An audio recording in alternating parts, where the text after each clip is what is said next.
So in the last few days, we've had the cabinet shuffle, and I've not really seen a reason to comment on this as I thought it wasn't that big of a deal. I mean, realistically, it's just another thing that goes against Theresa May's strong and stable government.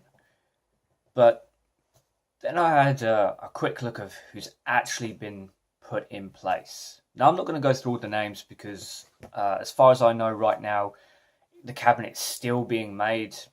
There's still changes to be done, but these three are terrifying for the future of the UK. So starting off, we have George Freeman. He is now the head of policy. Now, what's wrong with this guy? Well, in 2013, he wrote a paper arguing that minimum wage in low-paying areas should be dropped, and that pay for public sector and public sector services should be dropped as well. So, where I live, the minimum wage is about, the minimum wage is $7.50, $7.30, $7.50, and that's been for the last 2 years. Before that, it was even lower. He would have had, in my area, which is to be honest, it's a fairly poor area where we live in Dover, he would have had that money dropped even further. It's already difficult to own your own place in Dover, and yet he would have dropped the money even further. When you look at the average cost of a flat to rent in Dover, taken all in, before you have to start worrying about food and everything else, you're looking at about £800. So £800 to be paid for by a job that pays minimum wage, and yet he would have dropped it significantly. In addition to this, he also wanted to cut corporation tax in half and to completely get rid of all subsidies for green energy. Essentially, this guy is, he's the poster child for an American Republic Party candidate. He wants every bit of extra money to go to massive companies that don't give it back to the people. He wants to completely gut green energy projects and green energy incentives, so he just wants to fuck up the planet. People need to be explained. This has to be constantly driven into people at school, at college, at university, in the workplace, everywhere. Because I don't think people are quite understanding this. One planet, one chance. Now, I know people don't like the whole green hippie movement, but once we've destroyed this planet, and we're pretty damn close to it, we don't have another one to go to. So people like George Freeman are just making things so much worse. We're already in a position where our children and our grandchildren are going to feel a massive blunt.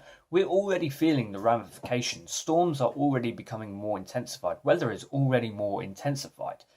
Climate change is happening, and by burying your head in the sand, you're not actually going to fix anything.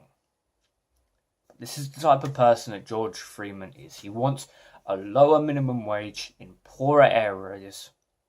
He wants to give more money to massive companies that don't give it back, pushing forward this notion of trickle-down economics, and doesn't care about the environment. Okay. Esther McVey.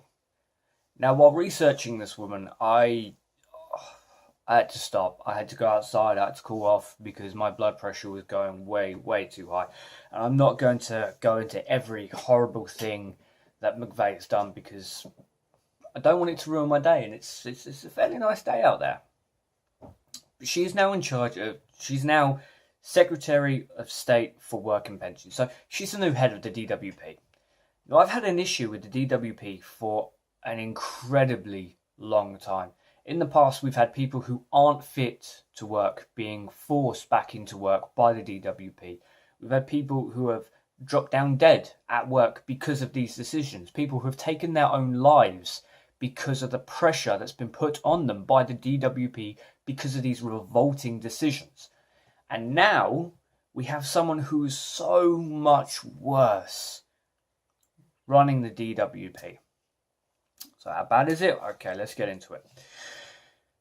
She seems to have spent her entire career, or at least most of her career, making life harder for the disabled. If you're disabled, you've already got things pretty hard. But she doesn't seem to have ever understood what a disability is. She certainly doesn't care if she does understand. She's never seen that line between a physical disability and a mental disability. So if you have a mental disability, if you've had a breakdown, if you suffer from agoraphobia or anything like this, you're pretty much screwed, because now it's not likely to be recognised as an actual disability. She has said in the past that it's right that working families are dependent on food banks, because that's just us all chipping in together. Unfortunately, the blatant hypocrisy of that whole statement is overwhelmingly grotesque, because she's not going to food banks, her friends aren't going to food banks, and yet a working family, 2 working people and children, have to rely on food banks, and she's perfectly okay. In fact, she's more than okay with it. She encourages it. She encourages this living in poverty, this struggling to get by, for no real justifiable reason other than it means she has more money because she has more money. She's certainly never had to worry about missing a meal. She's never had to make that decision between, do I eat tonight or do I pay my rent? And yet this woman is now in charge of the DWP, but it gets so much worse. On top of being one of the key founders of that horrible bedroom tax, that whole debacle we had a little while ago, which I'm pretty sure is still in effect. The last time she came close to this kind of power, the cuts that she made, the cutbacks that she made, the decisions that she made, that she personally made, led to child poverty growing by 400,000. That is directly because of her decisions and her cutbacks. She increased child poverty to 400,000. It's difficult to say that I've left the worst till last, because they're all pretty bad human beings. This one is last because it's what I focus on quite a bit. Jeremy Hunt. It turns out that his actions and his success of forcing the NHS to fail, of dissecting and selling it off to private companies like Richard Branson's companies, has earned him a promotion. Now he is in charge of social care. Now, why is this important? Well, we've had the winter crisis that Theresa May has fobbed off, yet Jeremy Hunt seems to admit actually happened. And everyone, absolutely everyone, if you don't have a horror story of the NHS, you certainly know someone who has it. And that's not to say that people working in the NHS aren't doing their job. They are doing as best a job as they can, but everything keeps getting cut, and they are expected to do more and more for less. There was a story of a woman who had a heart attack and had to wait in a car park for 5 hours. There are countless stories of people on beds in hallways in hospitals rather than actual beds. And yet this, it's not even inadequacy, because it's designed, because he will make a fortune. Jeremy Hunt, Theresa May, George Osborne, David Cameron, they will all stand to make considerable personal gains when the NHS fails and is sold off completely. But for his actions, Jeremy Hunt is now in charge of social care. Now this resonates quite a bit with me because I work in social care. I've worked in almost every part of social care, barring childcare. Currently, I look after adults with learning disabilities and challenging behaviour. Before that, I worked in an elderly care home looking after people who, for the most part, had every form of dementia you can think of in every stage. Before that, I was domiciliary care and I looked after end of life. I looked after physically disabled. I looked after mentally disabled. Again, apart from childcare, I've done pretty much everything in social care. And in the years that I've been doing this, I've seen firsthand the cuts that are made. Now, no one gets into social care to make a fortune, because until the current job that I'm in, I've always worked for minimum wage, despite the fact that these care companies are making a fortune. But here's what happens if you cut money to social care. These people will end up on the street. That's not an if, that's not a maybe, that's, oh, we must avoid it. Because a care company is a company. It is an unfeeling entity that just wants to make money. So if it comes that the rent can't be paid, well, then that person's not going to have that room. So they're going to be out. Where they're going to go? There's only really one of two places. Either we're going to take a massive step back, and it's going to go back to the institution days where if you had something like autism, you were just thrown into a loony bin. Or they're going to go into the streets, which again is a massive step back. There's going to be no progression. Over the last few years, we have worked, social workers, care workers, support workers have come in leaps and bounds into showing that adults with severe learning disabilities can have a part in our society, whether it's volunteer work or whether it's just being out and being good people. Yet Jeremy Hunt is undoubtedly going to take us into a massive step back where it's now shunned and spat on. In addition to these guys needing to pay for rooms, we also have, they need clothes. They don't get fed for free, so they need to buy their own food as well. Now, realistically, what care homes do is they have a food budget based on how many people are in that home, and everyone who lives in that home pays towards it.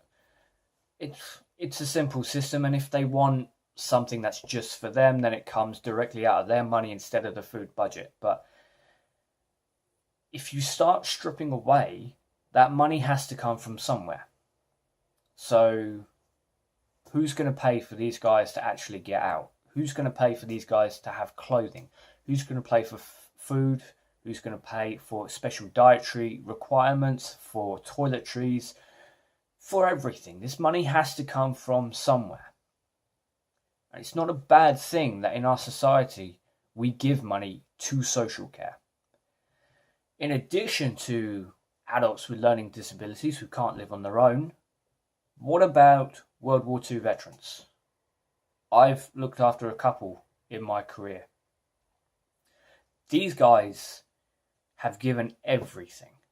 They've lived their entire lives in this country, paying into a system, and now we have the worry that social care is just going to strip everything away from them. People who fought in the Second World War, fought to defend freedom, are now going to be pissed on because someone like Jeremy Hunt is in charge of social care. Now, these are three disgusting human beings in very important job roles. But Toby Young is no longer the university regulator. That was done by the people. An overwhelming pressure that he had, overwhelming numbers saying that he shouldn't have that job, forced him out of it. This is exactly what we need to keep up. This is what we need to keep doing. George Freeman, Esther McVeigh, Jeremy Hunt. Now, I'm sure that list is going to get bigger and bigger and bigger. But here's the thing. If you give up now and you stop now, then the UK is finished. We are at a very, very dangerous point. Austerity has never been In recent years, in modern times, austerity has never been so wide. The poor have never suffered so much. And yet we are in a day and age where we have more luxuries, where we have more access to better things than we've ever had before. We have freedom of internet. Anyone can go into a library and go online. We need to keep this up, because none of the three people I've just named will do any good for the country. They will all serve massive corporations, they will all serve the rich, and they will all piss on the people who actually need help.